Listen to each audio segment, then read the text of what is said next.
University of Mumbai law department में वो reader के पद पर वो ये आप लोग कृपया अपने आप को म्यूट कर लेंगे। आप जस्टिस MC चांगला, चेयर ह्यूमन राइट्स और सिविल लिबर्टीज के लिए आप हैं।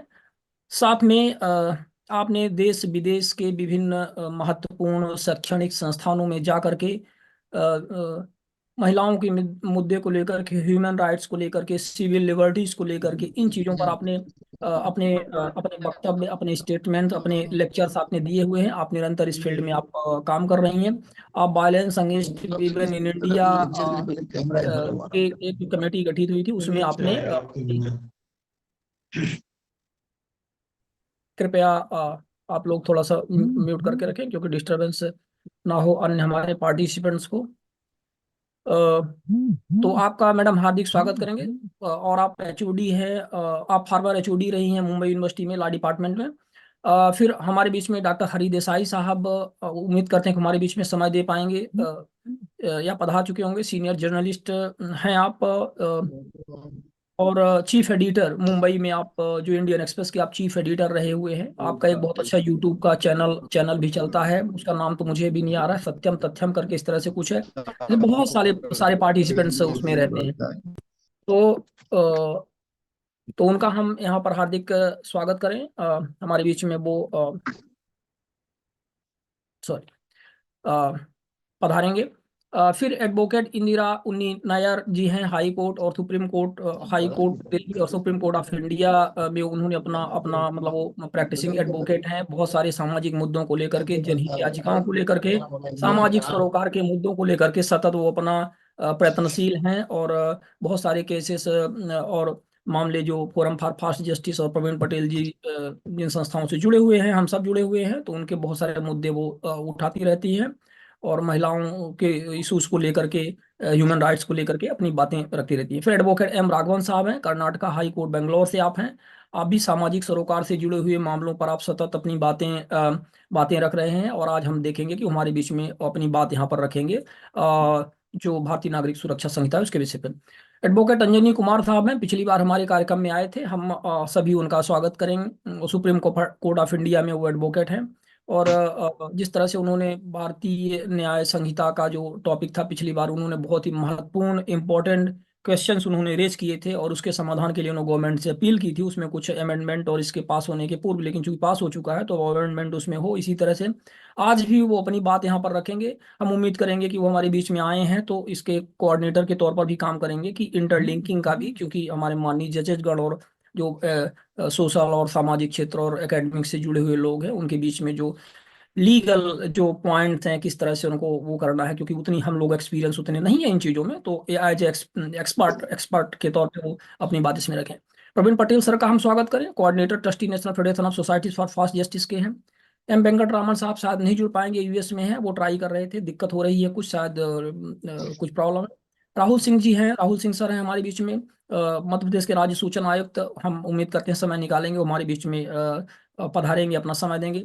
श्री शैलेश गांधी सर हैं, पूर्व केंद्रीय सूचना आयुक्त, और समाज के जुड़े हुए मुद्दों पर अपनी निरंतर बात रखने वाले, चाहे वो RTI से जुड़ा हुआ मुद्दा हो, चाहे DPDP बिल से हो। जब भी RTI ट्रांसपेरेंसी अकाउंटेबिलिटी यदि डेंजर में है तो उस बात को भी मुखर होकर के अपनी बात रखने वाले, चाहे पेंडेंसी के केसेस हों, पूरे 5 करोड़ से अधिक हमारे न्यायालयों में, उन बातों को हमेशा मुखर तौर पर रखने वाले। और IIT बॉम्बे के एलमनी, और आप हार्दिक स्वागत करेंगे हम उनका, उम्मीद करेंगे समय निकालेंगे। फिर हमारे बीच में आनंदीप सर, पूर्व मध्य प्रदेश राज्य सूचना आयुक्त, हालांकि काफी समय से वो बाहर रहे हैं, उम्मीद करते हैं कि आज हमारे कार्यक्रम, ज्यादा समय ना लेते हुए हम सीधे अब कार्यक्रम में इसके इंट्रोडक्शन और कार्यक्रम के बारे में एक आपको आइडिया जनरल तौर पर देने के लिए हम श्री प्रवीण पटेल जी को, जो कि forum for fast justice society for federation of society for fast justice के जो कोऑर्डिनेटर हैं, ट्रस्टी हैं, हम उनको यहाँ पे इनवाइट करेंगे कि वो कार्यक्रम का एक अपना रूपरेखा तय करते हुए फिर हमारे जो अतिथिगण हैं, माननीय अतिथिगण हैं, उनको एक एक करके बुलाएं। सर स्वागत है। सभी साथियों को और हमारे मेहमानों को नमस्कार। I think I am audible to all. Yes okay. सबसे पहले आज की जो सभा है, जिसको मैं कहूं कि ये क्यों बुलाई गई है, जो कहें तो एक, सॉरी इंग्लिश में बोलूं, सबको कोई दिक्कत ना हो तो? No problem, no problem. because many of them actually they do not understand Hindi also, particularly from the south and others. नहीं, हिंदी हम बात कर सकते हैं, हम सुन सकते हैं, मगर लीगल एस्पेक्ट हमें इंग्लिश में ही बोलने का। ओके, तो मैं हिंदी इंग्लिश मिक्सर करके बताऊंगा। चलिए, एक तो पहली बात आती है CrPC, criminal code of criminal procedure 1973, जिसके बारे में हम लोग चर्चा कर रहे हैं। वो अभी पुरानी चीज हो गई है। It is a procedural law जो इंडियन पेनल कोड 1860 उसको चलाने के लिए बनाया गया। अभी हम बात कर रहे हैं भारतीय नागरिक सुरक्षा संहिता। अब उसके पहले जो सीआरपीसी के पहले जो था वो क्या था हमारे पास, तो वो एक 1800 सीआरपीसी 1861 में पास हुआ, और उसके बाद में जो उसको 2 बार रिवाइज किया गया। 1973 में उस एक्ट को रिपील करके रिप्लेस किया गया एग्जिस्टिंग सीआरपीसी से, मतलब सीआरपीसी वाज री एनेक्टेड जिसको कह सकते हैं, और चेंजेस जिसमें थे anticipatory bail etcetera were introduced. It was amended again in 2005 to add changes such as provision for plea bargaining and right of arrested person. Supreme court ने कुछ गाइडलाइंस दी है समय समय पे रिगार्डिंग बेल, अरेस्ट एक्सेट्रा, और मैं details में नहीं जाऊंगा, वो हम हमारे लिमिनरीज डिग्निटरीज से सुनेंगे। इस नए बीएनएसएस के अंदर मैं भारतीय नागरिक सुरक्षा संहिता को आगे अभी बीएनएसएस कहूंगा। इन नए बीएनएसएस के अंदर यह सुप्रीम कोर्ट के गाइडलाइन को भी धज्जियां उड़ाई गई, उनको भी कंसिडर नहीं किया गया है। जो सीआरपीसी के अंदर जो बेसिक राइट्स थे वो भी कई जगह पे उसको वायलेट होता ऐसा दिख रहा है साहब। तीसरी बात हम जो कर रहे हैं हैंडकफ करने के ऊपर, उसके ऊपर में भी कुछ बात इसमें है जो भी हम लोग सुनेंगे। किस कंडीशन में हैंडकफ होगा, किस कंडीशन में हैंडकफ नहीं होगा, उसके बारे में भी कुछ क्लैरिटी दी गई है। उसके बाद अरेस्ट करने के बाद में वारंट इश्यू करना, तो पुलिस के भी कुछ पावर है, उसके ऊपर में भी इसमें कुछ स्पेसिफिक इंस्ट्रक्शंस है। हम फर्दर इसकी बात करें तो कोर्ट में केस चल रहा है और आदमी भगोड़ा हो गया, कोर्ट में हाजिर नहीं हो रहा है, तब क्या होगा? तो अंडर सच सर्कमस्टेंसेस वो केस चलता रहेगा, वेदर ही इज प्रेजेंट और नॉट। उसकी एब्सेंस में भी चलेगा और डिसीजन भी होगा जो सर्वमान्य होगा। It will not be challengeable further.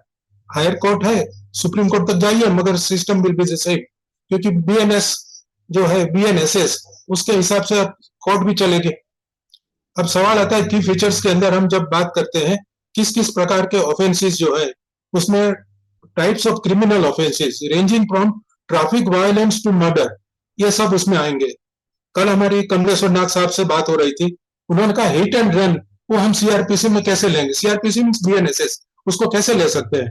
मतलब आईपीसी की जो चेंज हुआ उसमें हम बीएनएस में आए, बीएनएस के अंदर हिट एंड रन का केस चलेगा, मगर उसकी जो प्रोसीड्यूर है सीआरपीसी की जो बात कर रहे हैं बीएनएसएस के अंदर, उसमें यह मामला आएगा कि ट्रैफिक वायोलेशन और दूसरी आदमी की इंजरी हुई है, लॉस हुआ है, कोई भी हुआ, उसके लिए यहाँ के प्रोविजन लगेंगे। तो this will also be discuss, एक इश्यू है जिसके ऊपर हम लोग डिबेट आगे कर सकते हैं। बेल इज अ राइट, ये हम कह सकते हैं, मगर इसमें भी कुछ लिमिटेशंस हैं कि बीएनएसएस के अंदर डिटेंशन ऑफ अंडर ट्रायल्स, उसके ऊपर में एक्यूज के जो राइट्स हैं वो half of the maximum punishment यदि डिटेंशन में हो गया तो उसको पर्सनल बॉन्ड में रिलीज करने का प्रावधान है, ये सीआरपीसी में। ये चीज यहाँ पर बीएनएसएस में नहीं दिखती है। पनिशमेंट टू डेथ, ये जब मामला होगा बस उसमें ये कानून लागू नहीं होता है, बीएनएसएस के अंदर उसकी मनाही है। Medical examination. CRPC allows medical examination of the accused in certain cases, including rape cases. Such examination is done by a registered medical practitioner on the request of at least a sub-inspector level police officer. BNSS provide that any police officer can request such an examination. वहां पे जो police officer sub inspector rank और ऊपर के जो अधिकार थे वो अब किसी को भी कोई भी पुलिस ऑफिसर कर सकता है। ये रिलैक्सेशन दिया है कि साहब नहीं है तो क्या होगा, जो अवेलेबल है वो आगे चलो लेकर। फॉरेंसिक इन्वेस्टिगेशन, उसके अंदर फॉरेंसिक टीम को भी कहा गया है कि आपको स्पॉट पे तुरंत जाना है, forensic expert will go to the spot, ये भी इसके अंदर क्लैरिटी दिया है। और investigation for offences, forensic investigation में जो ऑफेंसेस होंगे उसके लिए 7 साल की सजा का भी प्रावधान किया गया है, जो जिसके बारे में हम लोग आगे